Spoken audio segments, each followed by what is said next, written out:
Hey, it's the Empire. Don't forget to hit the like button, the subscribe button, and the bell icon for more videos. We taking over. Let's go, champ. Hit that like button, hit that subscribe button right now. Let's go. Hey, it's the Empire, Geoboxing Empire, Baxter Boxing. Nah, man, wild stuff, man. AIK TV, man, he reported this, and I guess Dante Boxing Nation did it as well. They talked about how Bob Arum said that, you know what, Terance Crawford could have the Keith one-time Thurman fights, the Sean Porter fights, and the Danny Garcia fights, but he doesn't want those fights. The only guy he's looking out for is Errol Spence Jr. and Manny Pac-Man Pacquiao. Nah, man, this is wild stuff, man. Terance Crawford thinks he's just gonna land these big fights without going through PBC roster. It's just not gonna happen, man. It's just not gonna happen. It's bad for business. Furthermore, the thing is, Terance Crawford, unfortunately for him, he only has one rival, and that rival is Errol Spence Jr. But contrary to popular belief, Errol Spence Jr. has more than one rival, and it's not just Terance Bud Crawford. His old nemesis, his arch enemy, is actually Keith one-time Thurman. And Thurman has been inactive since the Manny Pac-Man Pacquiao fight, but that's a fight that people have been craving for such a long time, man. Some people think it's long overdue, but I don't think it's long overdue at all. There's still some people out there who wanted to see the Kell Brook versus Amir Khan fight, and that fight, in America at least, will seem way, way, way long overdue. But Keith one-time Thurman, he's fought in a lot of elite level fighters at welterweight, basically seemingly all of them, right? Fought Sean Porter, beat him, fought Danny Garcia, beat him, and then he took an L against Manny Pacquiao. But that being said, man, only thing that Keith Thurman needs to do is fight a solid fighter at 154, and then call that Errol Spence Jr. and say, hey, I'm beating these top 154 fighters.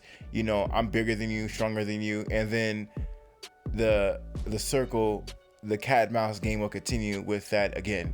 I think that Keith one-time Thurman, people are sleeping on him because he's just extremely inactive, fights like one time a year, and all Keith Thurman needs to do is just come back and fight a solid opponent at 154, call out Errol Spence, call out Jamel, trash, whoever Errol Spence is cool with, trash him, and then people will be talking about Keith one-time Thurman again.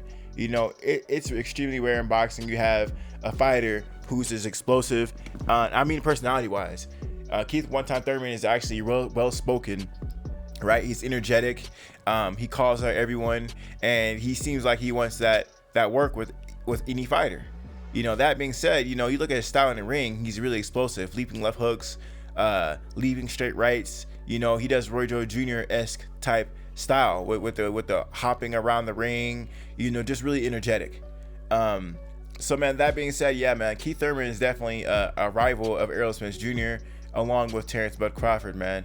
And, there's two rivals, but there's only one truth, and that's Errol Spence Jr. He has a lot of options, more options than Terance Bud Crawford.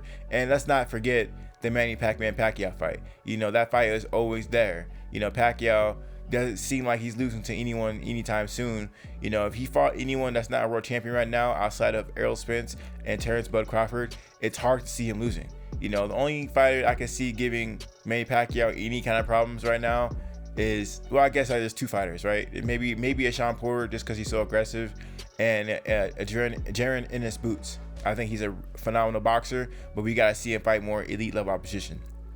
Danny Garcia, he's fighting Errol Spence Jr. this week, and Errol Spence is a hard hitter. We'll see how he gets past that first before we start comparing Pacquiao to a Danny Garcia, right?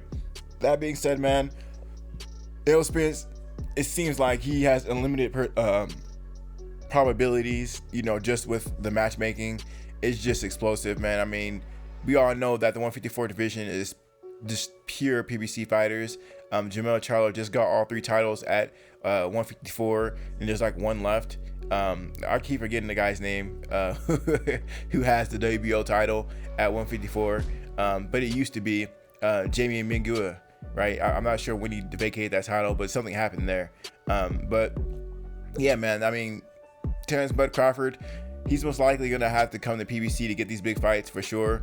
And I guarantee he's going to have a fight. He's going to sign a certain fight deal, and it's gonna be like an Andre Ward situation where he fights 3 or 4 fights under, Al Heyman, and then maybe the last fight he gets to Errol Spence Jr. That's how they're gonna build this fight up. There's no way he's just gonna come into the PBC and just get the big fights off jump. He's gonna have to. And then that's not to say that a Sean Porter or Danny Garcia won't be a big fight, because those definitely will be big fights. But you know what I mean, unification fights, right?